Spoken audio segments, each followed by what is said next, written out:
দলের সাবেক একজন নেতা, সাবেক সভাপতি এবং একই সাথে ঢাকা জেলা যুব দলের একজন নেতা, তিনি সেখানে প্রবেশ করেছেন এবং একই সাথে শাখা ছাত্র দলের যিনি আহ্বায়ক তিনি এবং বিএনপিপন্থী দুইজন শিক্ষক ঢুকে সেখানে নির্বাচন কমিশনার অফিসে ঢুকে ডিসকাস করেছেন। এটি সম্পূর্ণ নির্বাচনী আচরণ বিধি লঙ্ঘন। এবং একই সাথে দেখতে পেয়েছি আমরা সেই জায়গায় যখন সাংবাদিকরা সংবাদ গ্রহণ করতে গিয়েছিলেন তখন তাদের সঙ্গে দুর্ব্যবহার করা হয়েছে। আমরা নির্বাচনের ঠিক আগের রাতে এমন একটি পরিস্থিতি যেখানে আসলে আমাদেরকে হুমকি দেয়, একই সাথে তারা প্রাক্তন শিক্ষার্থী এবং একই সাথে তারা রাজনৈতিক প্রভাবপুষ্ট, তারা যখন নির্বাচন কমিশনারকে সেক্ষেত্রে আসলে প্রভাবিত করছেন কিনা এটা আমাদের দৃঢ় একটি প্রশ্ন থেকে যাচ্ছে। দ্বিতীয়ত আমরা দেখতে পাচ্ছি ক্যাম্পাসের বিভিন্ন স্থানে শত শত বহিরাগত এবং প্রাক্তন শিক্ষার্থীদের সমাগম। এই প্রাক্তন শিক্ষার্থী এবং বহিরাগতদের ব্যাপারে আমরা আগে থেকেই বলে আসছিলাম যে ক্যাম্পাসের নির্বাচনী পরিস্থিতির ক্ষেত্রে আসলে নির্বাচনী ঝুঁকি রয়েছে, নিরাপত্তা ঝুঁকি রয়েছে এই প্রাক্তন শিক্ষার্থীদের দ্বারা এবং বহিরাগতদের দ্বারা। প্রশাসনের সে জায়গায় এখন পর্যন্ত কোনো প্রকার স্পষ্ট গ্রাউন্ড, স্পষ্ট কোনো ব্যবস্থা গ্রহণ করতে দেখা যায়নি। ভিসি মহোদয় শেষে তখন ইনি আজকে এত রাতে বের হয়েছেন, তিনি এই বহিরাগত শিক্ষার্থীদের আসলে ব্যাপারে দেখতে।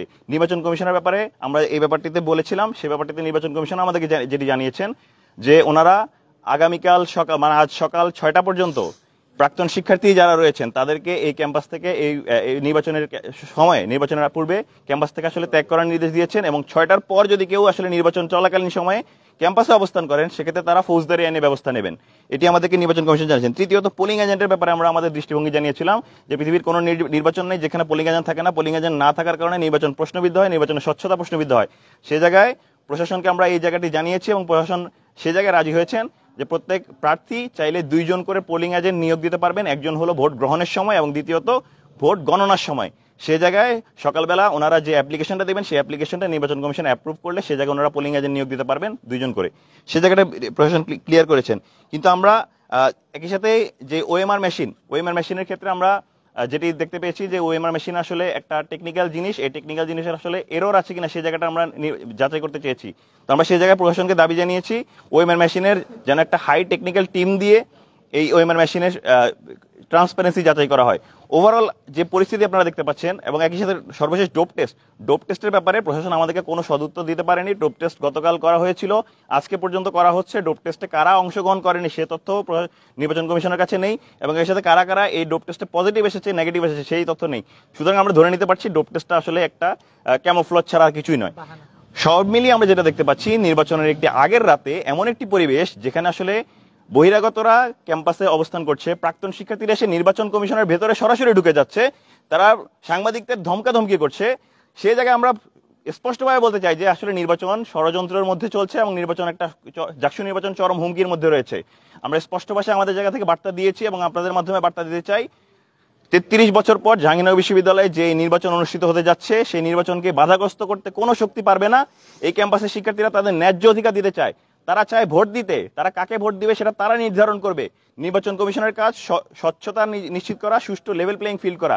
সেই জায়গায় যদি নির্বাচন প্রশাসন ব্যর্থ হয় শিক্ষার্থীরা তাদের সেই দাবি আদায় করে নেবে। আমরা আশা রাখছি নির্বাচন প্রশাসন এখন যে প্রস্তাবনাটা দিয়েছেন সেই অনুযায়ী তারা সকাল 6টার মধ্যে তারা প্রাক্তন শিক্ষার্থী মুক্ত করবেন এবং একই সাথে নির্বাচনের একটি সুষ্ঠু পরিবেশ আমাদেরকে দিবেন। শেষমেশ আমরা কোনোভাবে অপ্রীতিকর কোনো ঘটনা, হাসিনা আমলের যেই নির্বাচন স্ট্র্যাটেজি ছিল, নির্বাচন স্ট্রাকচার ছিল, সেই নির্বাচন স্ট্রাকচারের কোনো প্রকার রিফ্লেকশন আমরা আগামীকাল পাবো না এবং একটা সুন্দর নির্বাচনের মাধ্যমে শিক্ষার্থীরাই বেছে নেবে তাদেরকে পরবর্তীতে কারা তাদের প্রতিনিধি হবে, তাদের হয়ে কাজ করবে।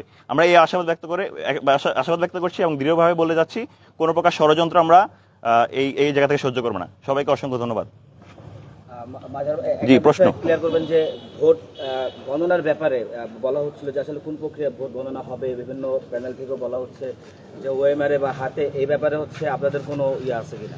জি, নির্বাচন কমিশনার থেকে বলা হচ্ছে ওনারা 2টি পন্থায় আসলে ভোট গণনা করতে চান, প্রথমত ম্যানুয়াল এবং দ্বিতীয়ত ওনারা ওএমআর মেশিনের মাধ্যমে।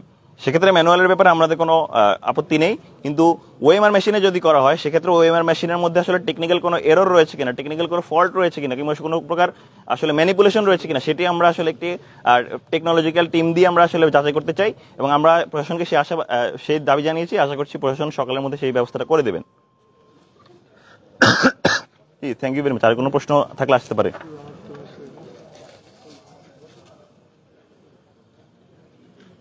জি ধরেন।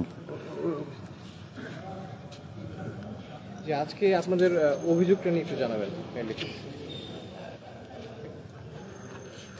দেখুন, মূলত বিশ্ববিদ্যালয় আগামীকাল 11 সেপ্টেম্বর নির্বাচন অনুষ্ঠিত হতে যাচ্ছিল। এটা আসলে সবার জন্য উৎসব মুখর পরিবেশ, একটি নির্বাচনী আমেজের পরিবেশ। সবাই সেই নির্বাচনের প্রস্তুতি নিচ্ছিল, কিন্তু এর মাঝে যখন শিক্ষার্থীরা আমরা জানতে পারি যে নির্বাচন কমিশনার কার্যালয়ে সাবেক ছাত্রদল নেতা এবং একই সাথে লোকাল যে যুবদল নেতা, যিনি ঢাকা 20 আসনের এমপি পদপ্রার্থী, এবং একই সাথে শাখা ছাত্রদলের বর্তমান আহ্বায়ক এবং বিএনপিপন্থী শিক্ষকরা সেখানে গিয়ে আসলে প্রশাসনের সঙ্গে আলাপ করছেন। এটি অবশ্যই একটি দুরভিসন্ধিমূলক আচরণ। নির্বাচনের আগের রাতটা কত ক্রুশাল সেটা আমরা বিগত হাসিনা সরকারের আমল থেকে দেখতে পেয়েছি।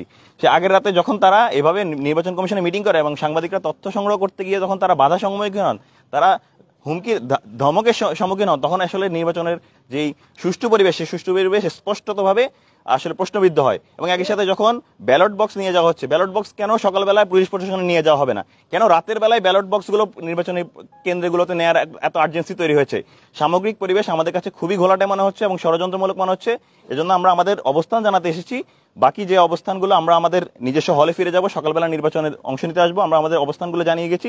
আমরা সাংবাদিক ভাইদের প্রতি আহ্বান রাখবো, ওনারা যেন সংবাদ সংগ্রহের ক্ষেত্রে চোখ কান খোলা রাখেন এবং সুষ্ঠু নির্বাচন বাস্তবায়নের ক্ষেত্রে ওনারা তাদের সংবাদ দিয়ে আমাদেরকে সহায়তা করেন। ধন্যবাদ। জি, থ্যাংক ইউ ভেরি মাচ। আশা করি